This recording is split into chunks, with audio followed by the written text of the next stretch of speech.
Salut les vinyliens. Alors une petite vidéo, une nouvelle vidéo pour vous présenter mes nouveautés, mais aussi un sacré coup de gueule parce que souvent je commande sur Discogs et puis les valeurs des disques, Nearmin, VG+, il y a pas mal de vendeurs qui jouent avec ça et puis du coup qui vous roulent dans la farine.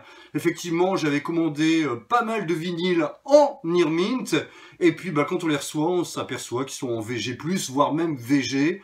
Alors ils le savent, ils le font souvent exprès, je pense, tout simplement parce qu'ils savent très bien que vous n'allez pas renvoyer les vinyles. Ils vous proposent un arrangement à l'amiable, comme ça ils se sont débarrassés de leurs vinyles, ils ont vendu, et vous en attendant, vous n'avez pas reçu vraiment ce qu'il fallait. Alors ils sont pas tous comme ça, vous allez le voir quand je vais vous présenter mes nouveaux vinyles.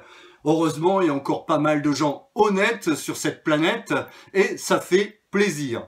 Alors une dizaine de disques, j'en ai reçu beaucoup plus que ça, parce que je me suis débarrassé d'une trentaine de disques de ma collection, que j'écoutais pas vraiment, et j'ai revendu pas mal de vinyles, ça m'a fait une petite somme, et donc j'ai pu commander une trentaine de vinyles. Donc c'est quand même beaucoup. Aujourd'hui, je vais vous en présenter 10 et on commence tout de suite. Je commence par un vendeur français qui s'appelle Michel. Alors c'est pas la première fois que je commande à Michel via Discogs des vinyles. Ce vendeur-là, il est comme ça, vous pouvez lui faire confiance. En gros, je lui ai demandé du VG+, et j'ai reçu du VG+. Alors, je lui ai pris ce premier Pat Benatar de 1979, sur un pressage français, Chrysalis, on sait très bien que Pat Benatar, c'est sur Chrysalis. J'aime beaucoup, je pensais que ça allait être très FM, très rock commercial, ça l'est, mais c'est très bien foutu, les arrangements sont très bons, la prod elle est délicieuse. Vous savez que j'aime pas trop les prods des années 80, mais là, on est en 79, donc on n'y est pas encore vraiment. Ça sonne années 80, mais pas trop. Voilà ce qu'il faut comme reverb, enfin voilà, tout est parfait. Les compos sont bien, pas trop de balades. Un sublime album qui me donne envie d'acheter le reste de sa discographie.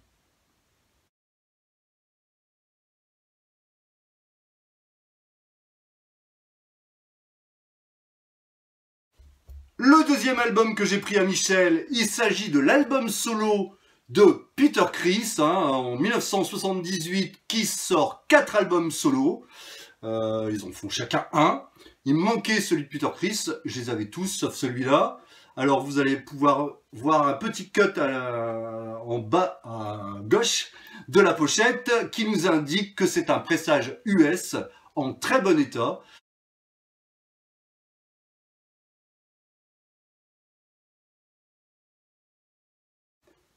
Pour le contenu, c'est le moins bon disque des 4, je dirais. Ça flirte quand même pas mal avec le disco, la musique un peu californienne, enfin je dirais West Coast, pour un New-Yorkais c'est assez rigolo. Il y a un peu de hard rock bien sûr, c'est pas désagréable à écouter, je déteste pas, mais c'est pas le meilleur. Je l'ai surtout pris pour avoir les 4 albums, parce que je trouve que les artworks sont magnifiques, avec chacun leur couleur, ils ont chacun une couleur dédiée. Peter Criss c'est le vert, Gene Simmons c'est le rouge, Paul Stanley c'est le violet, et Ace Frehley c'est le bleu.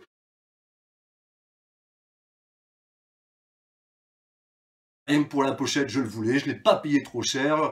Le petit cut en bas qui nous indique que c'est un pressage US. Je l'ai déjà dit ça? Bon, je l'ai déjà dit ça. Voilà, très content de l'avoir rentré.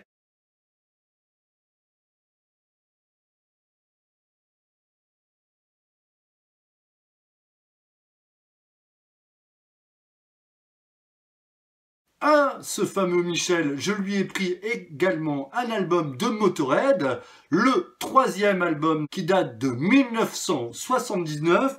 Il s'agit de Bomber, avec son artwork que j'adore. On voit un bombardier de la Deuxième Guerre mondiale, avec Fitchy Animal Taylor, Fast Eddie et Lemmy.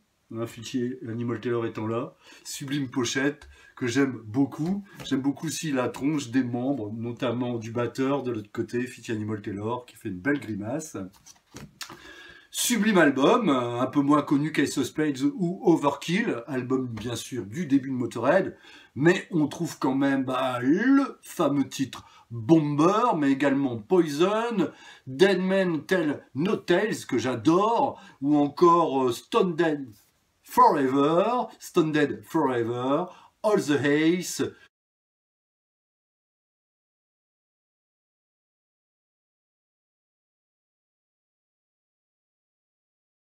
Quand on aime Motörhead, on doit posséder ce magnifique album. Un vendeur scandinave, alors je me rappelle plus du pays, je sais plus si c'est Finlande, Danemark, enfin peu importe. Je vais commander 3 vinyles et il m'a fait un petit cadeau, ce qui est vraiment sympa. Seulement 3 vinyles achetés pour un cadeau, c'est vraiment génial. Parfois j'achète à des vendeurs dont je tairai la nationalité 12 vinyles et j'ai jamais un cadeau. En tout cas là, c'est le cas, je me rappelle plus de son nom, mais voilà, un super gars. Donc je lui ai pris le premier album de Reo Speedwagon, que je ne connaissais pas. J'ai écouté ce premier album sur YouTube, et je l'ai trouvé super, bien rock, bien rock'n'roll, boogie, bluesy, un peu hard rock. Alors il n'a pas de nom, hein, il s'appelle tout simplement Reo Speedwagon. Reo Speedwagon parce que c'était les premiers, comment dire, les premiers camions, entre guillemets, au début du siècle. Il me semble, hein, ça vient de là. Reo Speedwagon, c'était une marque de véhicules, entre guillemets, utilitaires. C'est pour ça qu'on voit la calandre du véhicule sur la pochette. C'est un pressage hollandais, c'est un repress. Hein. Cet album est sorti en 1970 ou 1971. Et ça, c'est un repress du début des années 80 chez Epic, mais ça sonne vraiment bien. J'aime le rock des années 70, et là, on est tout à fait dedans. Ça me fait penser un petit peu à Fogat, par exemple. Par contre, je sais qu'après, les albums deviennent plus commerciaux. C'est un peu plus, voilà, ça devient un peu plus rock commercial. Ça me plaît moins. Celui-là est très rock. Toujours au même vendeur, je lui ai pris ce Fogat. Alors, c'est rigolo parce qu'il vient d'un pays scandinave, alors que c'est un pressage français. En mint, et quand je dis bien mint, c'est du mint, il m'a pas roulé dans la farine le gars. Superbe album, sûrement le meilleur album de Fogat, avec le célèbre Slow Ride, hein, qui ne connaît pas ce titre, qui a été hyper popularisé, enfin qui a été repopularisé par Guitar Hero, hein, voilà, dans les années 2000. Donc c'est celui qui me manquait de Fogat. Fogat dans les années 70, j'aime beaucoup. Cet album-là, tout le monde le veut, comme c'est le meilleur, donc il est un petit peu plus rare sur le marché. Je l'ai quand même payé 17 €, ce qui est pas rien, mais comme il est dans un super état, je ne regrette pas du tout. J'aime beaucoup le artwork. Un des membres du groupe qui est en train de pêcher dans une rue de New York, je pense. En pleine rue de New York. Il a mis sa ligne de canne à pêche dans les égouts. Enfin, c'est assez rigolo. Donc, très bon album. Tout est bon sur cet album. Rien à jeter. Je l'ai déjà dit, tous les albums de Fogat. Et celui-là, avec le live, est sûrement le meilleur.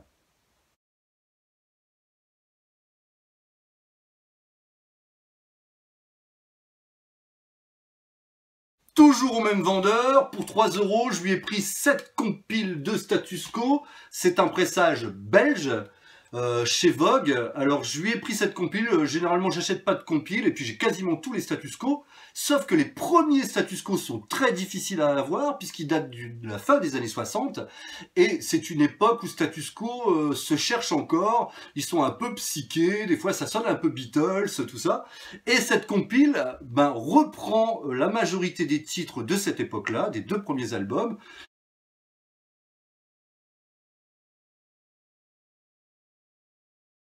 C'est une bonne façon de se faire une idée du style de Status Quo à cette époque, en déboursant pas trop de thunes, parce que les premiers albums, comme je vous l'ai déjà dit, sont assez rares et très chers, même les repress.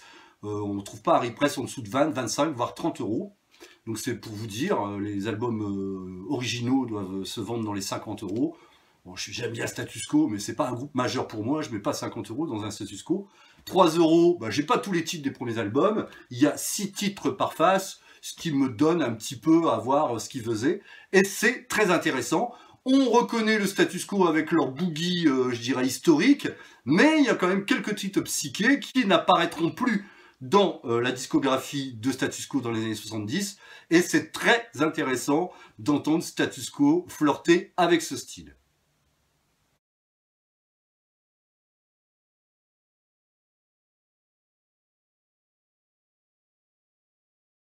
Et ce vendeur, bah, il m'a filé un petit disque des Platters. Alors c'est un pressage économique, c'est pas extraordinaire, hein. Chez Fontana, on sait très bien que Fontana, généralement, c'est des disques pas chers qui se vendaient dans les années 70. Mais là, bah voilà quoi, je veux dire, ça, le geste est quand même joli. Et puis moi j'aime les Platters, alors je l'ai pas encore écouté, il doit être très bon, j'ai déjà des compiles des Platters. Voilà, je vais le garder quoi, hein, et merci à ce monsieur. Un autre vendeur, un vendeur hollandais, allez, je cite la nationalité, pas content du tout, je vais vous présenter que 2 disques que je lui ai achetés.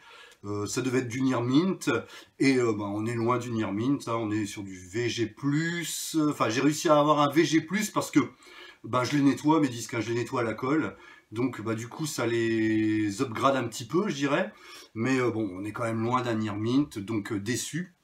Par contre, pas du tout déçu par le contenu de ce Rainbow, qui s'appelle Bent Out of Shape, le dernier album de Rainbow. Alors c'est pas ma période préférée, je vous l'ai déjà dit, c'est la période avec Dio, Ronnie James Dio.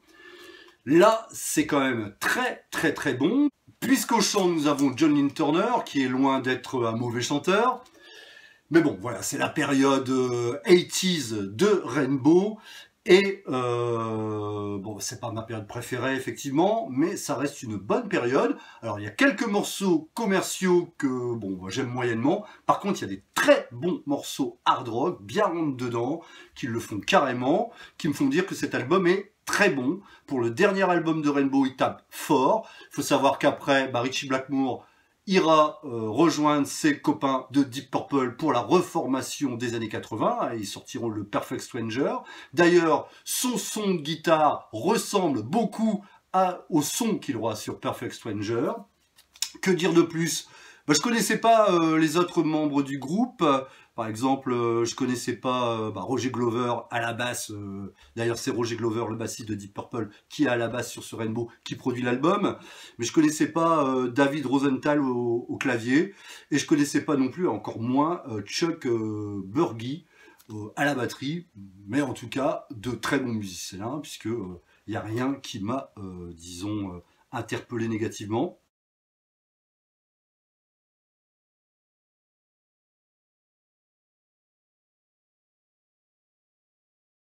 À ce même vendeur est toujours mécontent parce que je devais l'avoir en Near Mint et malheureusement c'est un VG+, parce que comme je vous l'ai expliqué, je l'ai nettoyé, donc j'ai réussi à l'upgrader un peu. C'est le fameux It's Only Rock'n'Roll des Rolling Stones, sorti en 1974, le dernier album avec Mick Taylor à la guitare solo. Sublime album, sublime pochette qui a été faite par un Belge d'ailleurs, je me rappelle plus de son nom. Je sais qu'il a fait aussi une pochette pour un groupe français qui s'appelle Variation. Enfin, je mettrai le nom en dessous. Sublime pochette où on a l'impression que les Rolling Stones arrivent au paradis avec plein d'anges autour d'eux. C'est joli comme tout.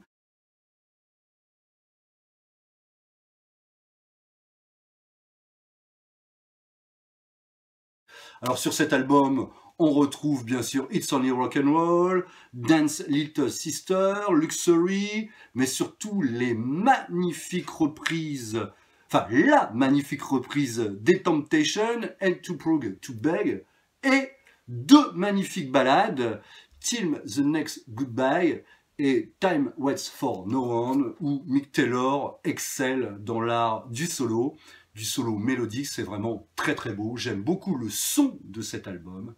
Un sublime Rolling Stone. Malheureusement, il n'est pas Near Mint.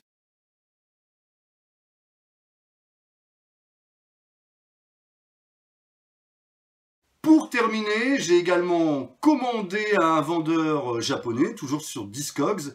Alors là, rien à dire.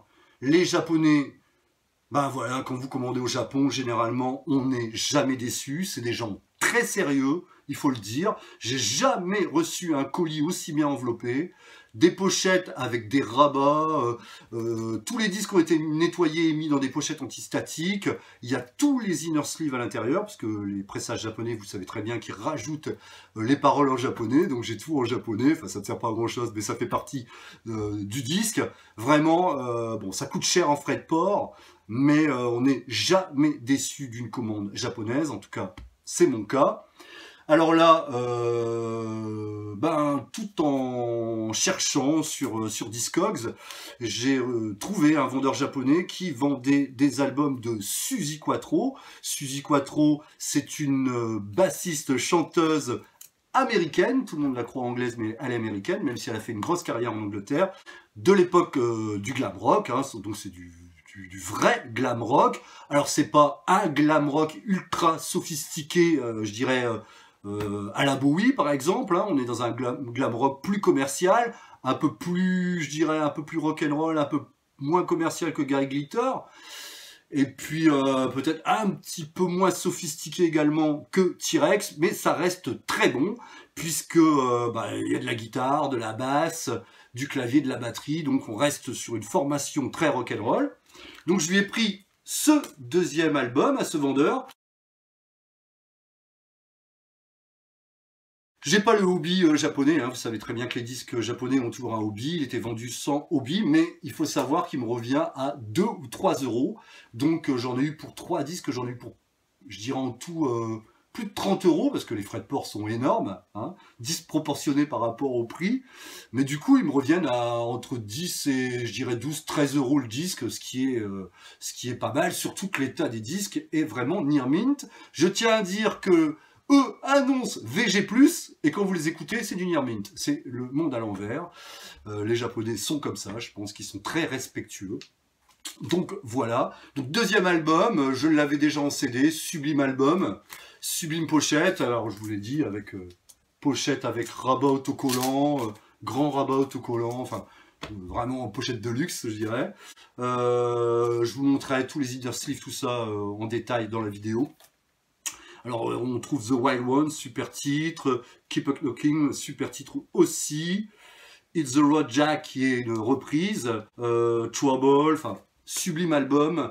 Aussi bon, je dirais, que le premier album que j'avais déjà.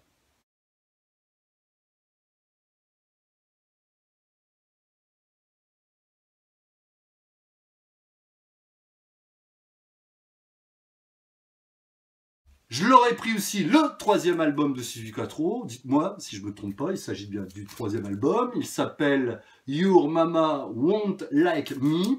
Alors là, ce coup-ci, trop content, parce que j'ai le hobby japonais. Hein. Donc le hobby, c'est une espèce de... Comment dire? C'est un peu comme nous, nos stickers. C'est une espèce de banderole, comme ça, en papier. Pour faire la promotion du disque, quoi. Hein, voilà. Donc je peux pas vous dire ce qui est écrit dessus. Voilà, parce que c'est du japonais. Sublime pochette. Alors ce que je vous ai pas dit aussi, c'est que les pochettes japonaises sont comme les pochettes pressage américains des années 70, ultra épaisses. Je dirais même plus épaisses que les pressages américains, ce qui leur ajoute une valeur encore une fois. Donc très très content. Sublime album, un petit peu différent des deux premiers, un petit peu plus original. Je l'ai écouté qu'une fois. Mais bon, là, on est sur un VG, vraiment VG++, quoi, sublime, enfin, je veux dire, la cotation, il n'y a rien à dire. Alors, c'est le label RAK, hein, il me semble que c'est un label anglais. Voilà, Suzi Quatro, c'est le même label qu'on trouve en France, d'ailleurs. Sublime pochette, c'est un gatefold, je vous montrerai tout ça en détail.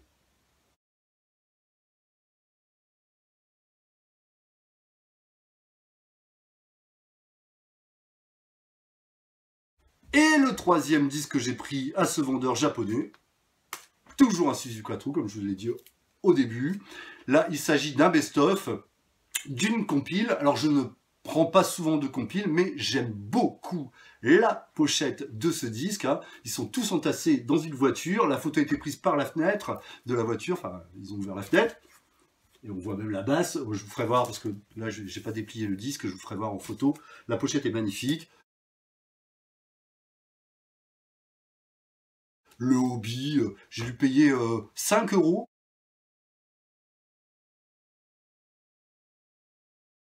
Sur ce disque, on trouve tous les tubes de Suzi Quatro, hein, Rolling Stone, Ken the Ken, sûrement le titre le plus connu, Glycerine Queen, 48 Crash, Daytona Demon, Devil Get Drive, quoi encore, Too Big, The Wild One, que je vous ai cité, qui est sur le deuxième album, Your Mama Won't Like Me, qui est le titre du troisième album, et I Bit Off More Than I Could Show. Mon accent anglais est toujours bon, enfin en tout cas il est meilleur que mon accent japonais. I May Be Too Young pour le dernier titre. Il est dans un état near mint, alors qu'ils indiquaient VG+, la pochette, tout est complet, le hobby, comme je vous l'ai dit, les inner sleeves, vraiment parfait. Je vous conseille les pressages japonais, car en plus les pressages japonais sont toujours un peu plus cotés, parce qu'ils font ça super bien. Ça vaut un pressage américain, ça vaut même des fois même plus qu'un pressage américain. Les Japonais ont toujours été à la pointe de la technologie. Ils savaient faire des super pressages dans les années 70, ce qui est, il me semble, toujours vrai. Donc voilà, si vous voulez une bonne compile de Suzi Quatro, cette compile est sublime. Voilà pour cette petite vidéo sur mes nouveautés. Alors il y en a d'autres, comme je vous l'ai dit en début de vidéo, j'ai acheté pas mal de disques, hein, il m'en reste encore une vingtaine à présenter. Je vous présenterai ça la prochaine fois, donc je voulais pas faire une vidéo trop longue.